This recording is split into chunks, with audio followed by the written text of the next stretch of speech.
यानंतर एक ब्रेकिंग बातमी समोर आलेली आहे। निलेश महिला डॉक्टर आत्महत्या प्रकरणी मोठी अपडेट समोर आली आहे। आताची महत्त्वाची आणि मोठी बातमी, महिला डॉक्टर आत्महत्या प्रकरणी मोठी अपडेट समोर येते आहे। साताऱ्याच्या फलटणमध्ये महिला डॉक्टरनं जी आत्महत्या केली होती त्या प्रकरणात आता मोठी अपडेट समोर आली आहे। तर प्रशांत बनकरला पोलिसांनी अटक केली। आताची महत्त्वाची आणि मोठी बातमी आपण पाहतोय। संशयित आरोपी प्रशांत बनकरला आता अटक करण्यात आली आहे। आताची महिला डॉक्टर आत्महत्या प्रकरणातली मोठी अपडेट आपण पाहतोय। आरोपी प्रशांत बनकरला पोलिसांनी बेड्या ठोकल्यात। आताची मोठी बातमी आपण पाहतोय। प्रशांत बनकरवर शारीरिक आणि मानसिक छळाचे आरोप करण्यात आले होते। या महिला डॉक्टरनं आपल्या हातावर सुसाईड नोट लिहिली होती ज्याच्यामध्ये प्रशांत बनकरचा उल्लेख होता। आणि आता आपण पाहतोय आरोपी प्रशांत बनकरला पोलिसांनी बेड्या ठोकल्यात। आताची मोठी बातमी आपण पाहतोय। या प्रकरणातली मोठी घडामोड म्हणावी लागेल। आरोपी प्रशांत बनकरला पोलिसांनी बेड्या ठोकल्यात।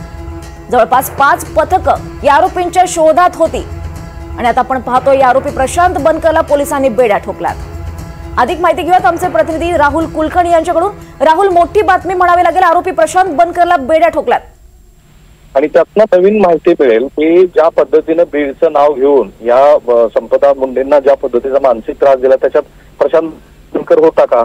तो आपल्या मित्राच्या फार्म हाऊस वरती लपून बसला होता। पोलीस कर्मचारी आहे त्यामुळे त्याला अटकेपासून कसं पळायचं ते माहिती होतं, परंतु सातारा ग्रामीण पोलिसांनी त्याला अटक केली आणि सातारा शहर पोलीसकडे त्याला ताब्यात देण्यात आलेला आहे।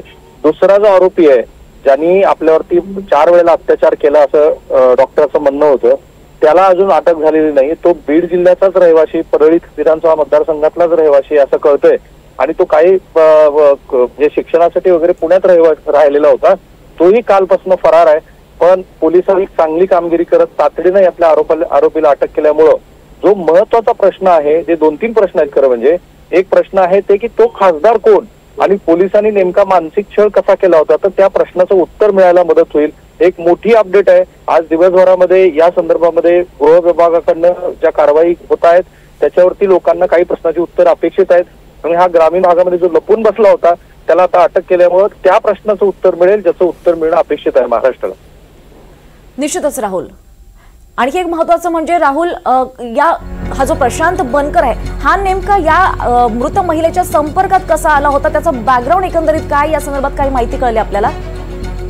प्रशांत बनकरच्या वरती आरोप काय आहे की तो जो 4 पानी खुलासा आहे त्या खुलाशामध्ये डॉक्टर संपदा मुंडेंचं असं म्हणणं आहे की प्रशांत बनकर हे अधिकारी ज्या ठिकाणी डॉक्टर थांबायचे त्या ठिकाणी येऊन खुर्चीवरती बसून दमदाटी करायचे डॉक्टरांना आणि मानसिक छळ करायचे। जी तक्रार डीवायएसपी कडे दिलेली आहे ती प्रशांत बनकरच्याच विरोधात ती आहे। नंतर ती 4 वेळेला अत्याचार झाला हे जे बदाले विरोधातली तक्रार आहे ती स्वतंत्र तक्रार आहे। त्यामुळे प्रशांत बनकरची भूमिका याच्यामध्ये मानसिक त्रास देण्यामध्ये आहे, जी तक्रार डीवायएसपी कडे केलेली होती आणि त्या तक्रारीच्या अनुषंगाने पुढे चौकशी झाली नाही हा मूळ तपासाचा भाग आहे। त्यामुळे प्रशांतला अटक होणं हे तपासाच्या गतीच्या दृष्टीनं फार महत्वाचं होतं, कारण प्रशांतनी तो जो शब्द लिहिलेत संपदानी की तू बीडचे आहेस म्हणून ते केलं जातंय वगैरे, तर हे त्यांनी म्हटलं होतं का आणखी कुणी कर्मचारी होते याचा शोध घ्यायचा आहे। कारण बीडचे लोक गुन्हेगार आहेत, बीडचे मुंडे काय करतायत बघा, तू बीडची आहेस म्हणूनच तू। निश्चितच राहुल, धन्यवाद या सविस्तर माहितीसाठी।